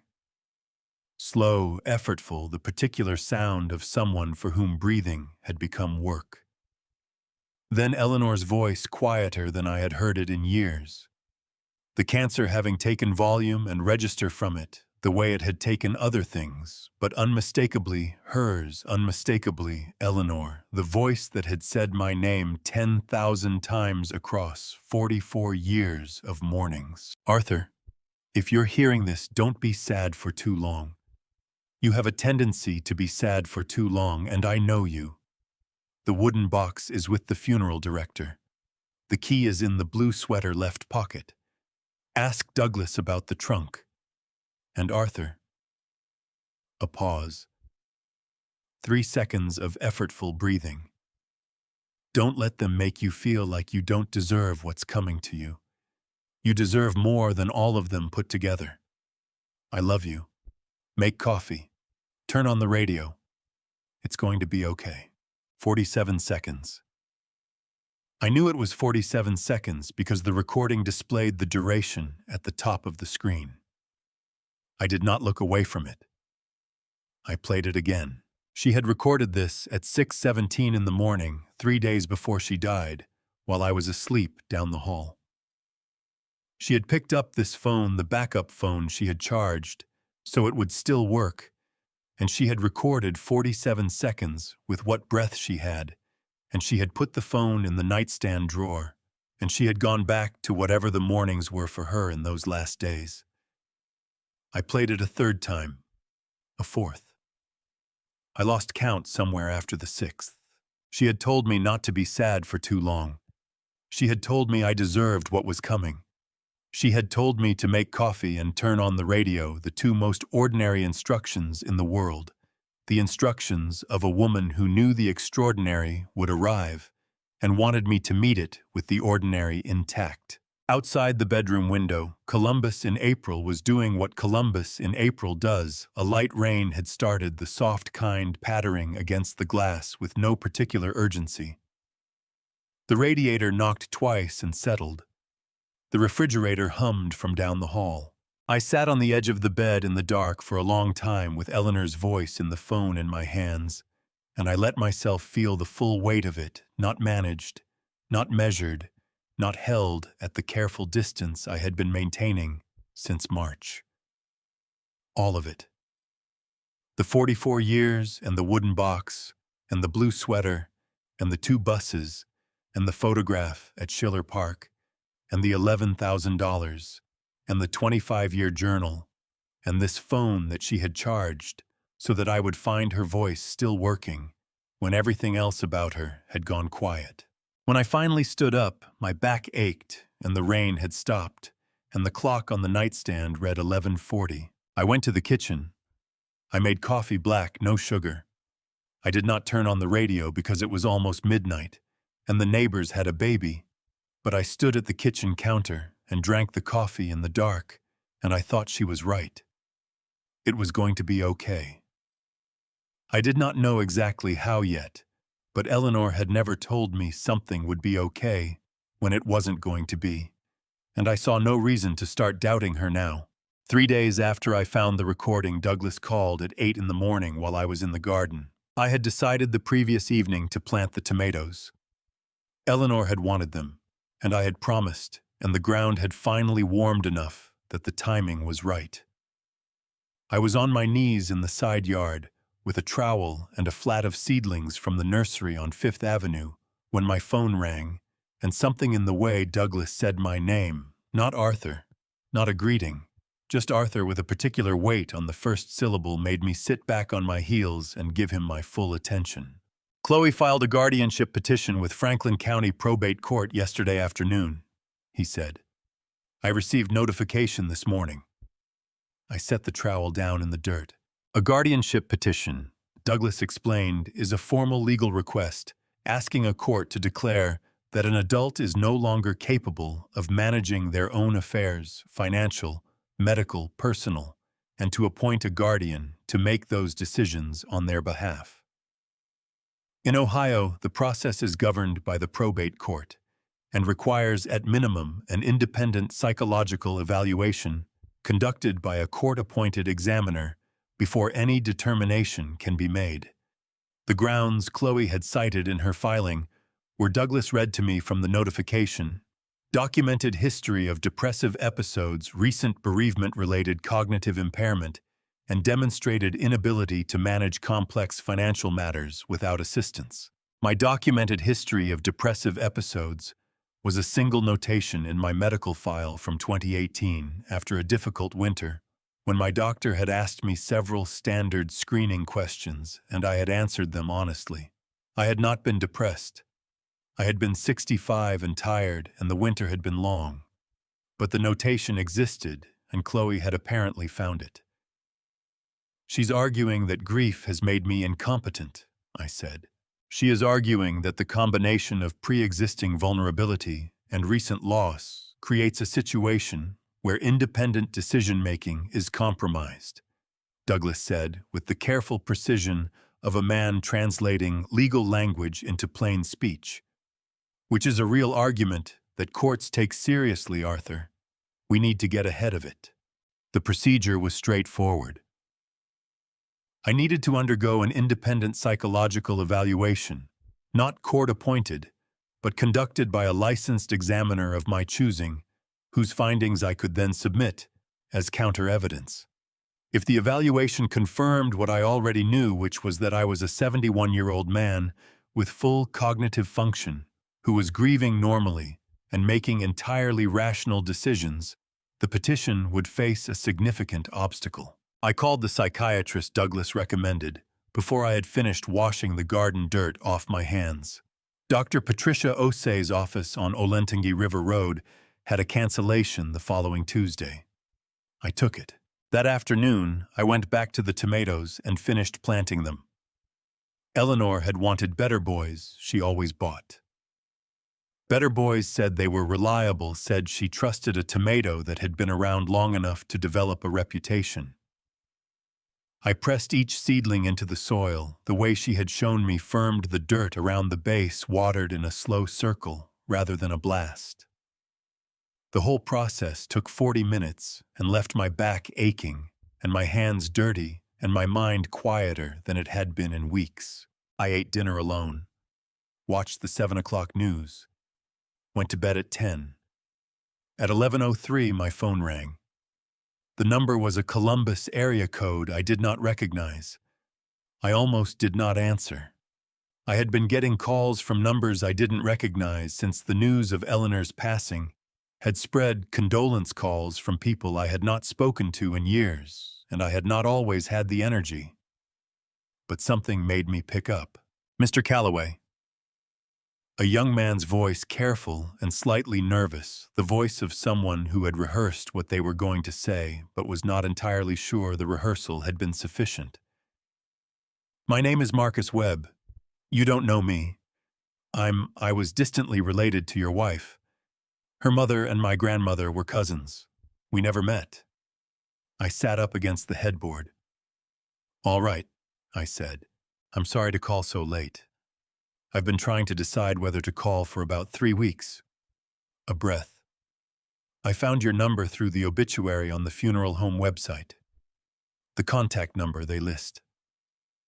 I had not known they listed a contact number. Eleanor would have known. Eleanor had handled all the arrangements. "What is it you want to tell me, Marcus?" I asked. 3 months before Mrs. Calloway died, he said, I got a series of text messages from a number I didn't recognize. It took me a minute to figure out who it was. He paused. "It was your daughter, Chloe Reeves." My hand tightened on the phone. She said she had found my name through some family records and that she needed my help with something. She said her mother was showing signs of, she used the phrase, cognitive decline, and that the family was worried about her ability to manage her finances. She wanted me to sign a written statement confirming that Mrs. Calloway had exhibited forgetful or confused behavior when I had been around her. Another pause. She offered me $3,000. The rain from the previous night had left the garden damp and fragrant. I could smell the earth through the cracked bedroom window. She said it was for legal purposes, Marcus continued. That statement would help the family make sure Mrs. Calloway got proper care. She made it sound like a reasonable thing to ask. His voice hardened slightly. It didn't feel reasonable. "You said no," I said. "I said no. And then I blocked the number." He stopped. "I kept the screenshots. All of them. She messaged me 6 times over 4 days before I blocked her." His voice had dropped to something quieter. "I didn't know what to do with them. But when I saw the obituary and I saw that Mrs. Calloway had passed, and then a few weeks later I started hearing from some of the cousins that there was some kind of legal situation." He stopped again. "She helped my mother, Mr. Calloway, back in 2017 when my mom was going through chemo and couldn't drive. Your wife drove her to treatments for 4 months. Never asked for anything, never made a big deal of it, never even mentioned it to anyone from what I could tell." His voice cracked on the last sentence, quickly controlled. "I owed her something. I just wasn't sure what until now." I asked him to send the screenshots to an email address Douglas had set up for documentation purposes. Marcus said he already had the address. He had looked up Douglas Reed's firm before calling. He had been thorough about it. Eleanor, I thought, had inspired thoroughness in the people she helped. We said goodnight.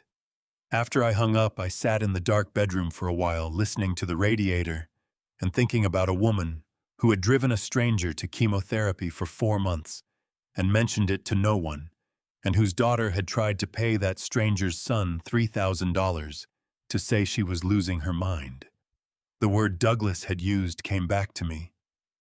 Pattern. I opened my email. Marcus's screenshots were already there. 6 messages, each one a variation on the same. Ask each one a little more insistent than the last. The $3,000 offer appearing in the third message and repeated in the fifth. I forwarded the email to Douglas with a single line. Add this to the file. Then I went back to the bedroom, lay down, and did not sleep for a long time. Outside, something had started blooming in the garden. I could smell it faintly through the window. Something sweet and early, the kind of smell that arrives before you are entirely ready for spring. I was at the kitchen table at 6:45 with coffee and the tomato seedlings visible through the window, small green flags of something continuing, when the doorbell rang at 7:10. The man on the porch was not someone I recognized. 55 medium build, wearing a canvas jacket over a flannel shirt, the kind of practical layering that suggested someone who spent time outdoors in variable weather. He had the watchful, unhurried eyes of a person who had learned long ago that most situations revealed themselves if you gave them enough time and attention. "Mr. Calloway," he said, "my name is Wayne Tillman. I'm a licensed private investigator. Your wife hired me in August of last year." He held up a business card between two fingers. The card had the Ohio PI licensing number printed beneath his name the way legitimate operators always include it. "I have something for you. She asked me to wait until you'd had time to find the journal and the bank. She was pretty specific about the sequence." Of course she was. I held the door open. Wayne came in, declined coffee, and sat at the kitchen table with the folder he had been carrying under his arm. It was thick, an inch, maybe more, and bound with a rubber band that had the look of something that had been on for months. "Your wife contacted me after she came back from the bank in June," Wayne said. He set the folder on the table but kept his hand on it. "She'd already caught Chloe trying to access the trust account with bad paperwork. She came home from that bank visit, and she knew it wasn't over, that Chloe would keep trying different angles. She wanted documentation she could hand to a lawyer if it came to that." He looked at me steadily. "She was very calm about the whole thing. Very organized. She knew exactly what she needed."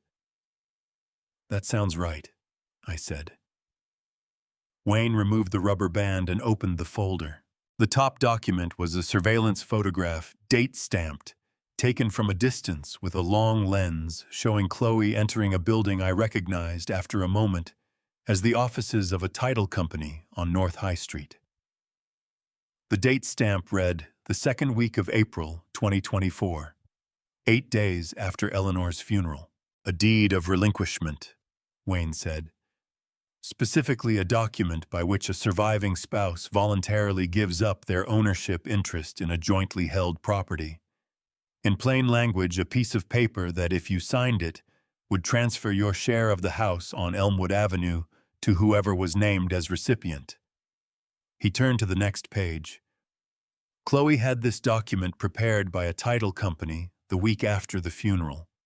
She brought it to you during that first week, along with a stack of other paperwork, insurance forms, death certificate applications, bank notification letters, routine grief administration, the kind of thing that comes in a wave right after a loss."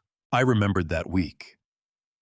I had signed many things. Chloe had brought folders, had sat across from me at this same kitchen table, and explained each document, and I had signed where she pointed, because I was 71 years old, and my wife had died, and the paperwork of death is genuinely relentless, and I had not had the capacity to read everything carefully. "The signature on this document," Wayne said, turning to a page marked with a yellow tab, "is not yours." He slid the page toward me. I looked at the signature line. The name read Arthur James Calloway in handwriting that resembled mine enough that a distracted person might not look twice. But I had signed my name for 71 years, and I knew every habitual inconsistency in my own cursive.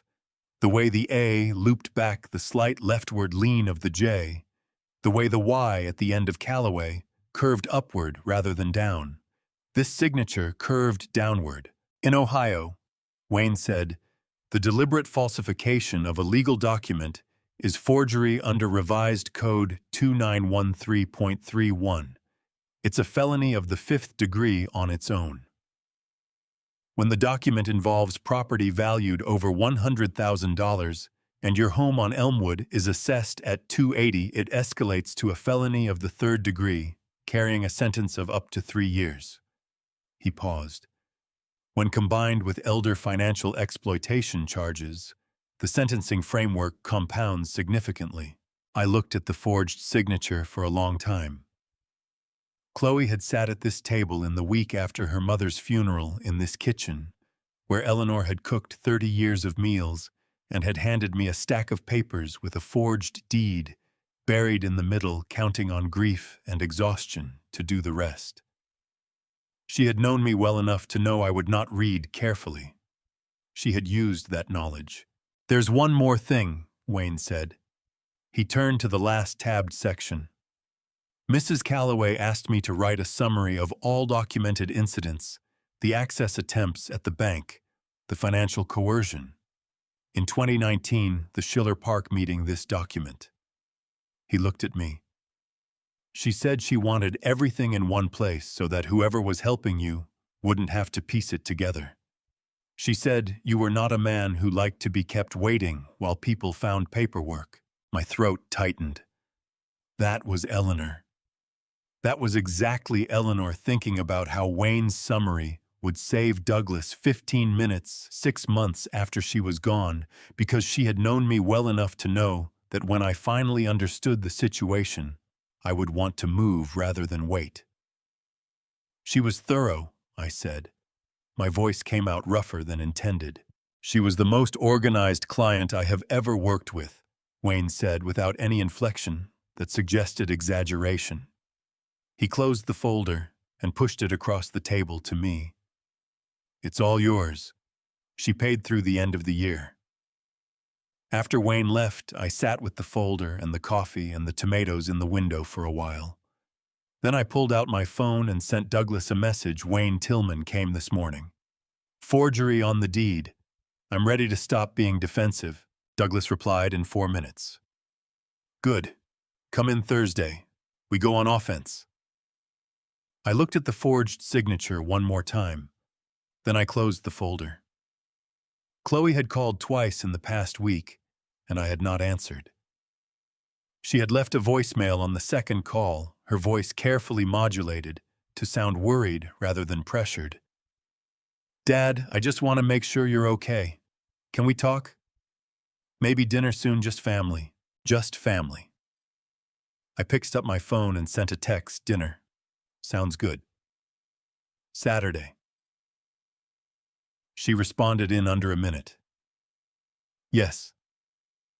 My place. 7 o'clock.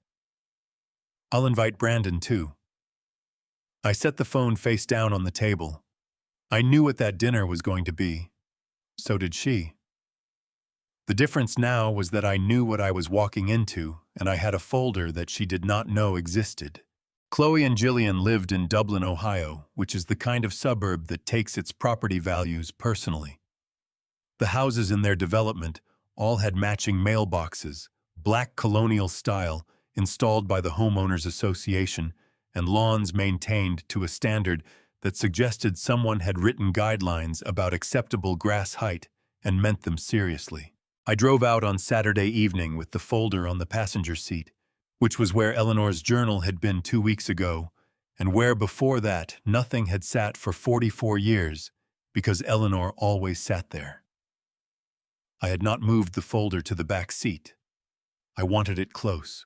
The house was a 4-bedroom colonial with a 3-car garage, which struck me as ambitious for 2 people without children. But Jillian's business required space for files and meetings, and the particular architecture of success.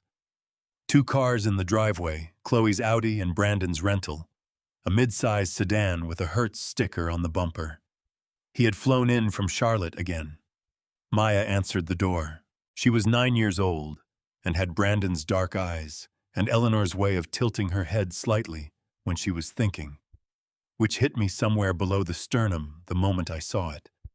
She grabbed my hand with both of hers and pulled. Grandpa Arthur. She was already moving back through the foyer. I told Dad you were coming. He said I could stay up for dinner. Did you bring anything? Just myself, I said. That's okay, she said charitably, and led me into the living room. The table in the dining room had been set with care, good linens, candles, a centerpiece of fresh flowers, and on the table arranged with the deliberate elegance of someone who understood the power of objects, Eleanor's china. The set she had bought in 1987 at a shop in German village, white, with a thin blue border used only for Thanksgiving and Christmas, and the occasional Sunday when she decided an ordinary day deserved marking. Chloe had taken it from the house on Elmwood in the first week after the funeral. During one of the visits, I had been too exhausted to monitor closely. My wife's good china laid out to serve me the terms of my own reduction. Brandon was standing near the kitchen doorway with a glass of red wine, wearing a golf shirt that still had the faint rectangular impression of a price tag sticker on the sleeve. He had not been home long enough to run a proper load of laundry. He crossed the room and shook my hand, a firm, slightly overcommitted handshake, the handshake of a man performing confidence. Dad. He looked me in the eyes for exactly 2 seconds and then looked at my shoulder. Good to see you.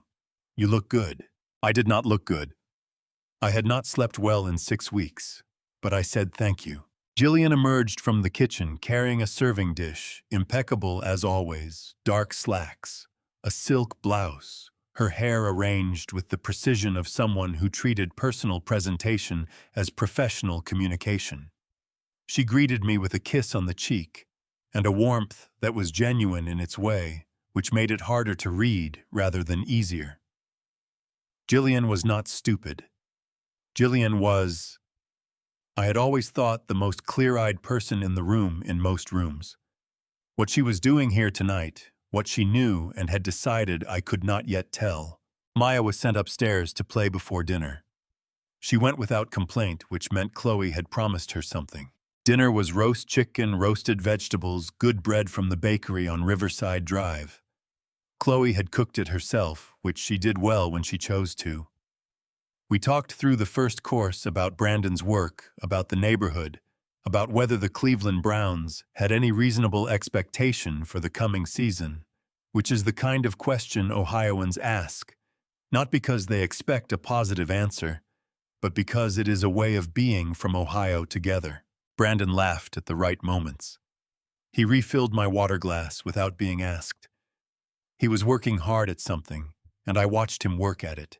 And at one point, when Chloe was in the kitchen for 3 minutes retrieving the bread, he looked at me across the table with an expression that was there and then gone so fast I might have imagined it.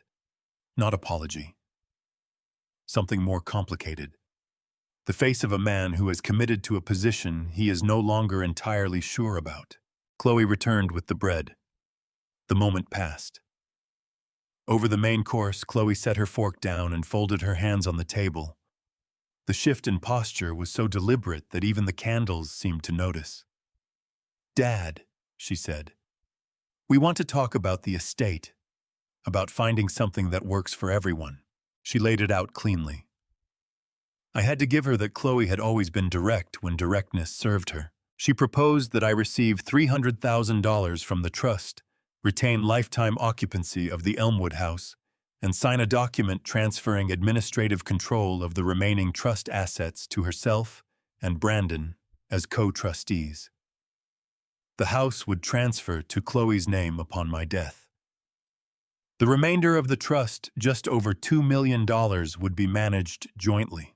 You wouldn't have to worry about any of it, she said. We'd handle everything. You could just live, Dad, garden, do whatever you want.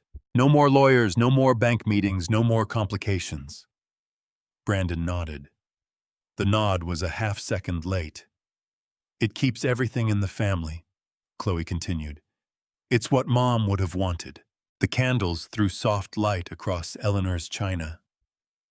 I looked at the blue border on the plates, the same pattern I had seen on our Thanksgiving table for 30 years, the same plates Eleanor had washed and stacked and wrapped in tissue paper between uses. I thought about her hands on these plates. I thought about where she was now, and where the plates were now, and the distance between those two things. Jillian had not spoken. She was watching me with an expression I could not categorize, not advocacy, not opposition, something more like assessment. "That's a generous offer," I said. "Can I have a few days to think about it?" Chloe smiled. It reached her eyes just barely. "Of course, Dad. Take all the time you need." Under the table, my hand rested on my jacket pocket where the folder sat folded lengthwise. I had not brought it inside yet. It was still in the car. I was going to need it. Before I reveal the shocking truth my late wife left behind to expose our own child, comment the number 14 below so I know you're still here with me on this journey. And please note, the following events include some adapted elements to heighten the suspense, and may not fully reflect reality. If you feel uncomfortable, you may stop the video right here. I called Chloe on Monday morning. "I've thought about it," I said. "Can you and Brandon come to the house tonight? I'd like to talk it through in person." She said yes before I finished the sentence. 7 o'clock. She would bring Brandon.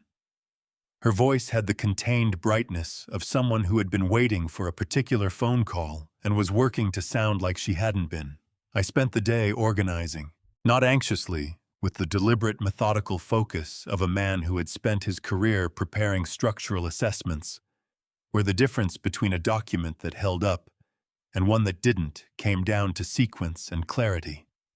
I sat at Eleanor's desk. I had started using it 2 weeks ago after Wayne's visit because it was the right desk for this kind of work, and I arranged the folder's contents in the order I intended to present them. Each item in a separate clear sleeve. Each sleeve labeled in my handwriting on a strip of masking tape. At 6:50, I made coffee. At 6:58, Chloe's Audi turned into the driveway. Brandon's rental followed 30 seconds behind, which meant they had driven separately, which meant something had already shifted in the coordination between them. All three of them came in Chloe, Brandon, and Jillian, who I had not expected, but was not surprised to see. Chloe had her leather portfolio under her arm. The signed contract, I assumed, printed and ready. Brandon had his hands in his pockets and his eyes moving around the kitchen with the careful alertness of a man taking inventory of an unfamiliar situation. Jillian wore her coat as though she had not decided whether she was staying. I gestured to the table. They sat. I remained standing. "Before we talk about the offer," I said, "I need to show you some things your mother left behind." Chloe's expression tightened by a fraction. "Dad, I don't think we need to." "I do," I said. "Please." I opened the first clear sleeve and set the contents on the table. The bank records of Chloe's 14 access attempts. The flagged power of attorney documents with the notarization irregularities circled in red by Mrs. Owens's compliance team. The formal statement Eleanor had given in person at the bank in June, her signature, the date the notary's seal explicitly blocking Chloe from any access to the trust. Chloe looked at the documents.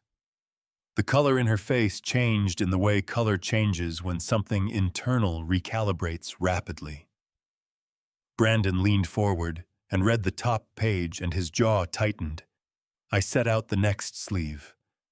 The photograph Ruth had taken at Schiller Park, Eleanor in the blue sweater shoulders, curved hands pressed in her lap, Chloe beside her with papers extended. I had printed it at the pharmacy on 5th Avenue 8x10, sharp enough that the expressions were clear. "That was taken last July," I said, "by a neighbor who was photographing roses."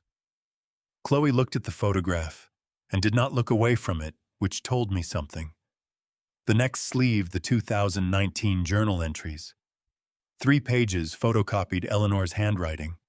I had tabbed the specific paragraph, the one where Chloe had said what she had said about assisted living, written down word for word and underlined twice.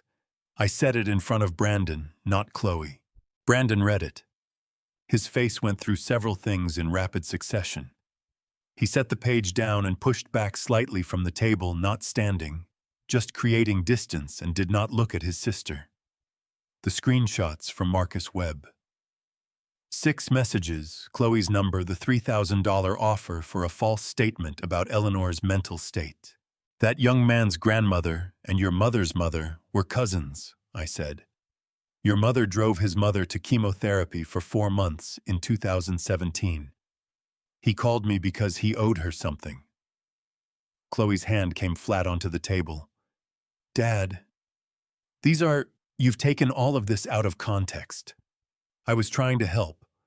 I was trying to make sure Mom had proper. The last item, I said. I set the final sleeve in the center of the table. A single page, the relevant section of Eleanor's trust document, updated September 2023, 4 months before she died. I had highlighted 2 paragraphs. Your mother wrote this herself, I said. With Douglas Reed, 4 months before she died.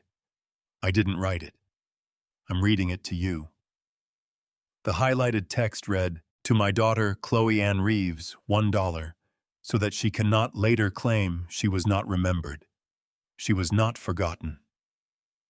I remember everything. To my son, Brandon James Calloway, $1 for all the birthdays you almost made it to. The room was very quiet. Not the quiet of people having nothing to say, but the quiet of people absorbing something that cannot be unsaid. Brandon made a sound, not quite a word, the beginning of one that didn't finish. He pressed his fist against his mouth and stared at the tablecloth. His eyes were wet, and he was clearly furious at himself for that which was in its way the most human I had seen him in 20 years.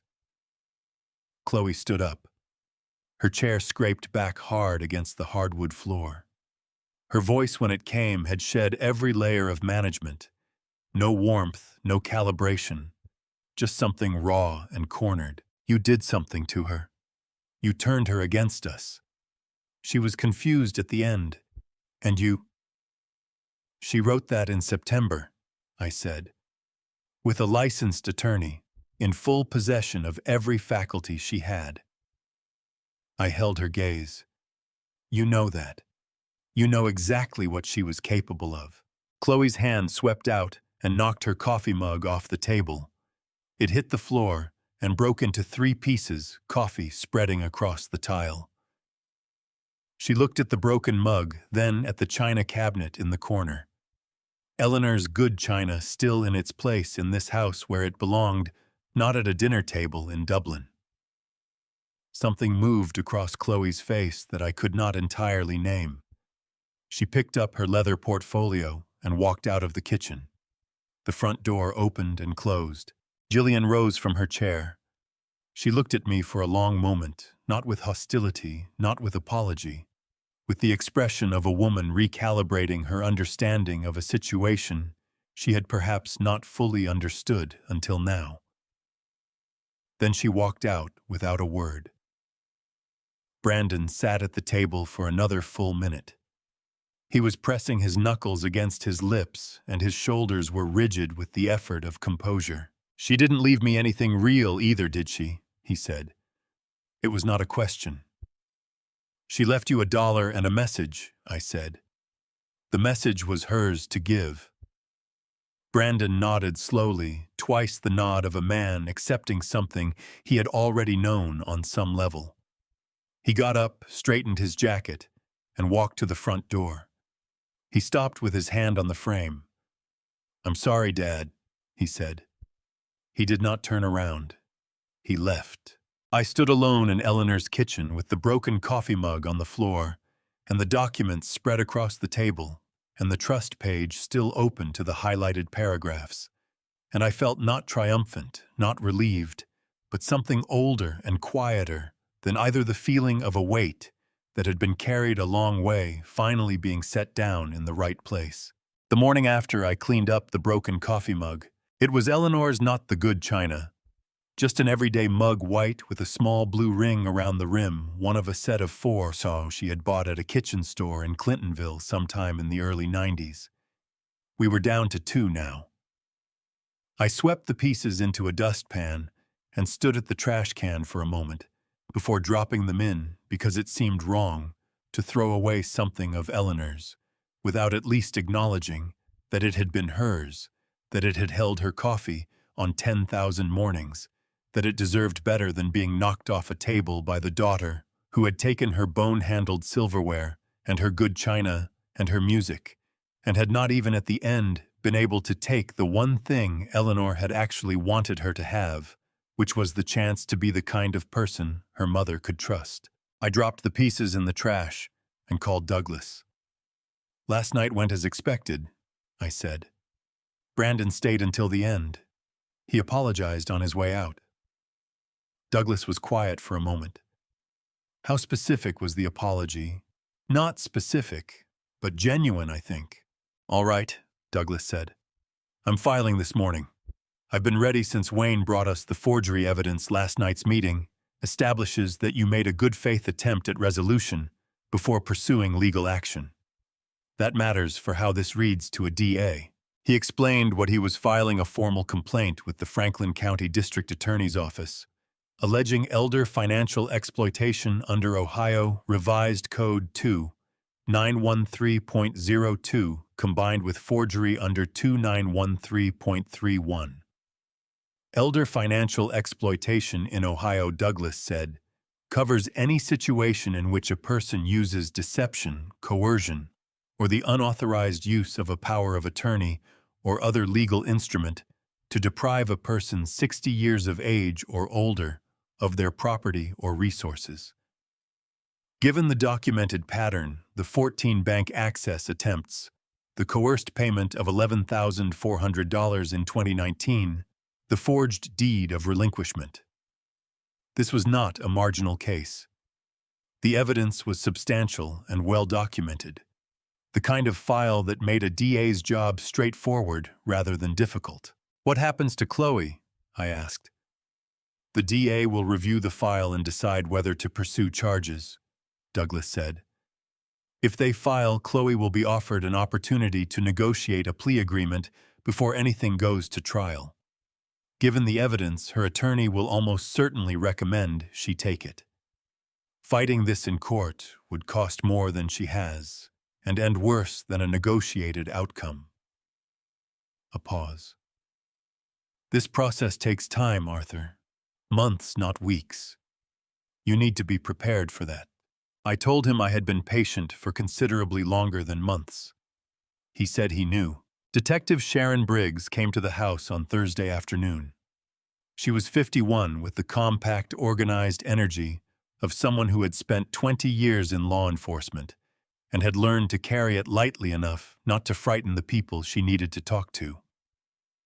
She wore plain clothes, dark slacks, a gray jacket, sensible shoes, and carried a notebook rather than a tablet, which Eleanor would have approved of. She sat at the kitchen table and reviewed the folder I had prepared Wayne's documentation, the bank records, the journal entries, the screenshots from Marcus, with the thorough, unhurried attention of a professional reading something she intended to use. She asked clarifying questions. She wrote things down.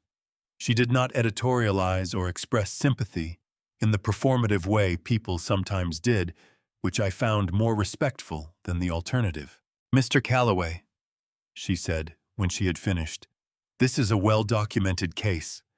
I want to be straightforward with you. Elder financial exploitation investigations can move slowly because we need to build the record carefully enough that it holds up under scrutiny. But what you've brought us is the kind of file that gives us a significant head start." She capped her pen. "We'll be in touch." After she left, I sat in the garden for a while. The tomatoes had grown an inch since I planted them. "Better boys reliable," Eleanor had always said. I trusted a tomato that had been around long enough to develop a reputation. Brandon called at 4:17 in the afternoon. He had waited, I noticed, until business hours were nearly over.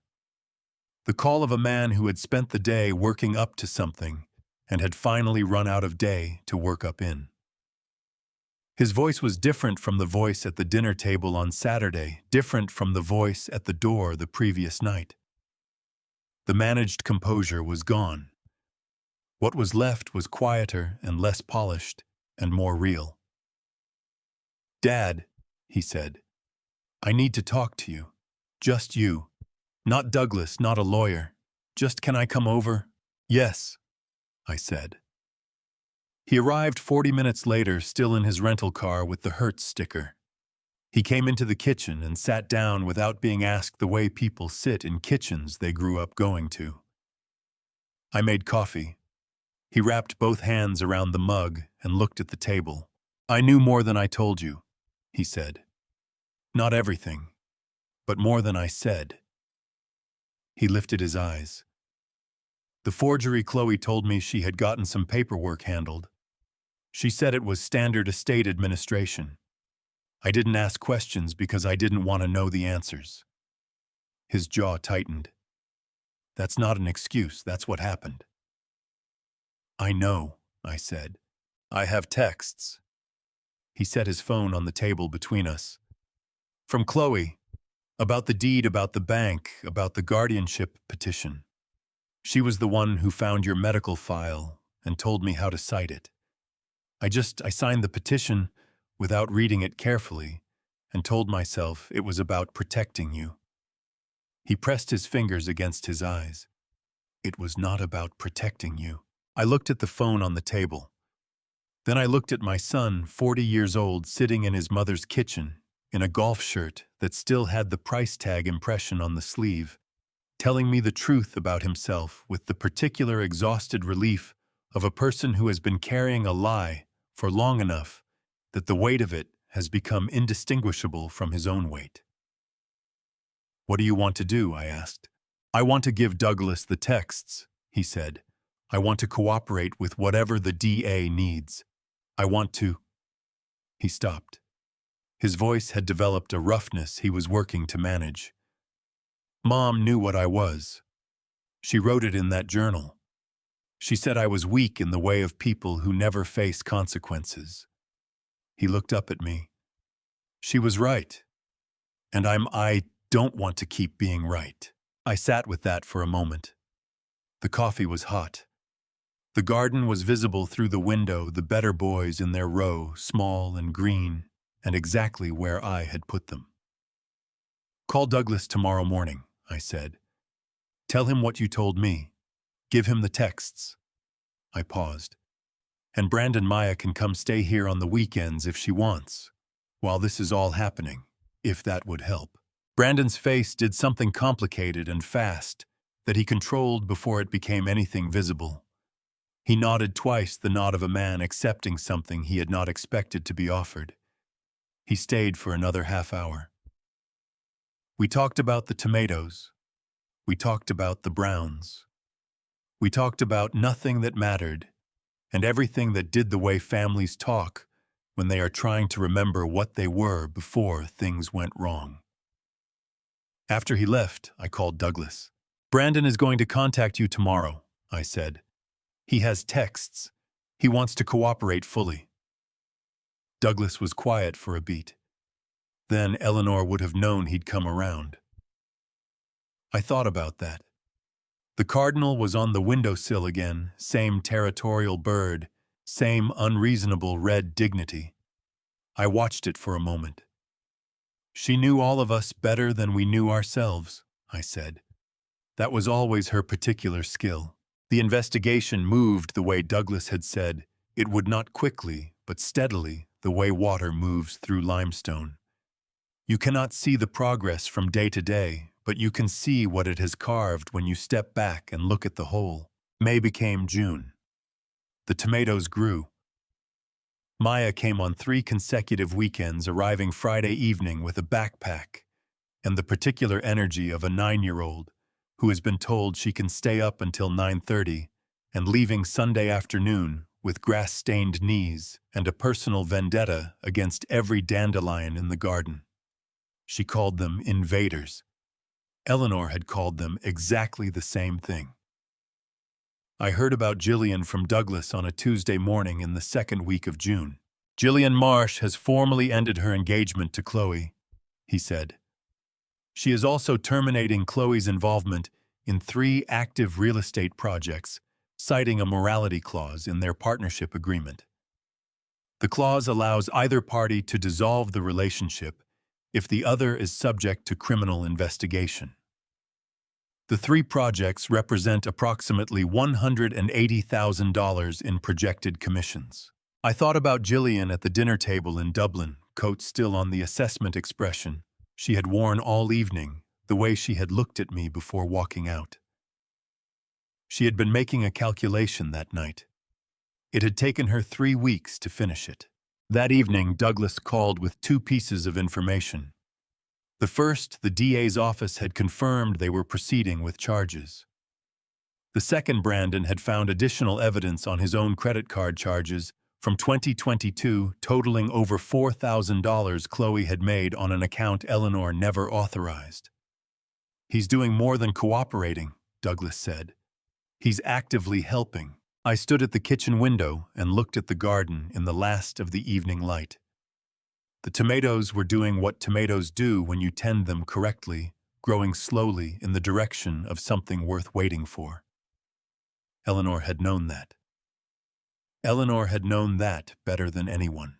September came, and with it the thing Douglas had said would happen. Chloe's attorney called Douglas on a Thursday morning to discuss terms. The DA had offered a plea agreement, 1 count of elder financial exploitation, reduced from a felony of the 2nd degree to a felony of the 4th, in exchange for a guilty plea, 3 years of supervised probation, full restitution of the $11,400 plus accrued interest, and the permanent felony conviction on her record that no agreement could remove or reduce. No prison time provided she met every condition of probation without exception. Douglas called me from his car, the way he called when he wanted to talk, before he had finished thinking. "Her attorney is recommending she take it," he said. "Fighting this goes to trial costs more than she has and ends worse. The evidence is what it is." "Will she take it?" I asked. "She already did," he said. "This morning. It's done." I was in the garden when he called. The tomatoes had come in, better boys, reliable as advertised, heavy and red, and exactly what Eleanor had said they would be. I was holding one when Douglas told me it was over, and I stood there in the September sun with a tomato in my hand and felt something I had not expected to feel, which was nothing like satisfaction. It was more like the particular exhaustion that comes at the end of a long structural project. Not joy, just the quiet acknowledgement that the work was finished and the thing would hold.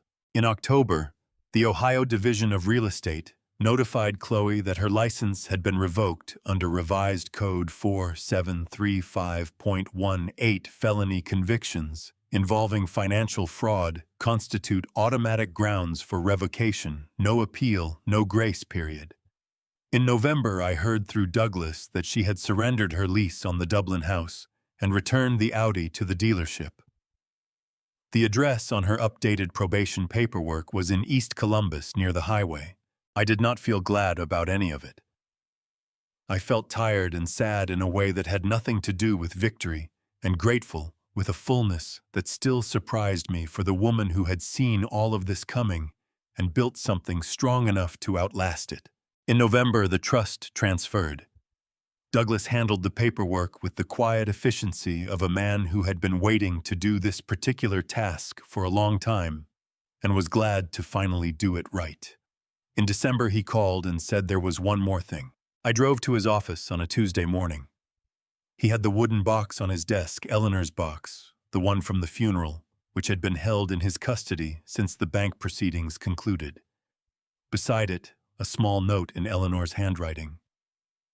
"When everything is finished, give this back to Arthur. Tell him to use the key." 3 turns counterclockwise.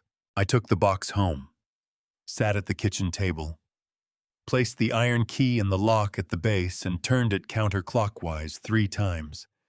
A panel at the bottom released with a soft click. Inside, a photograph, black and white, small enough to fit in a shirt pocket. Eleanor and me at Goodale Park, 1981. Neither of us looking at the camera. both of us laughing at something that no longer existed anywhere except in that image, and until recently in her. On the back in her handwriting, "This was the best day. There were many best days. Don't stop counting them." I drove to Greenlawn Cemetery that afternoon. Left sunflowers, the kind she bought at the Saturday farmer's market on 4th Street, never roses, always sunflowers. I stood at her headstone for a while without saying anything, which felt right because Eleanor had never needed me to fill silence to know I was present. I took the photograph out and held it up so she could see it, which I understood was not rational and did not care. Then I drove home. Maya was on the porch steps with Brandon waiting. I have spent a long time thinking about what this story means, not just for me, but for anyone who has ever sat at a kitchen table and wondered how a family breaks. This was not a story about family revenge. It was a story about a woman who loved quietly and prepared carefully, and a man who was too comfortable to look closely. If there is a lesson here, it is this: the people we take for granted are often the ones holding everything together. Eleanor held everything together for 44 years. I just didn't know where the walls were. I believe, and God has shown me this in the hardest possible way, that truth does not need to fight for itself. It only needs someone patient enough to wait for it. Family betrayal is real. It happens in ordinary homes, at ordinary tables, between people who share the same blood and the same last name. If you are living with that kind of family betrayal right now, I want to say this clearly: document everything. Trust your instincts, and do not confuse silence with peace. Family revenge sounds like something from a movie. What Eleanor chose was different, not revenge, but protection.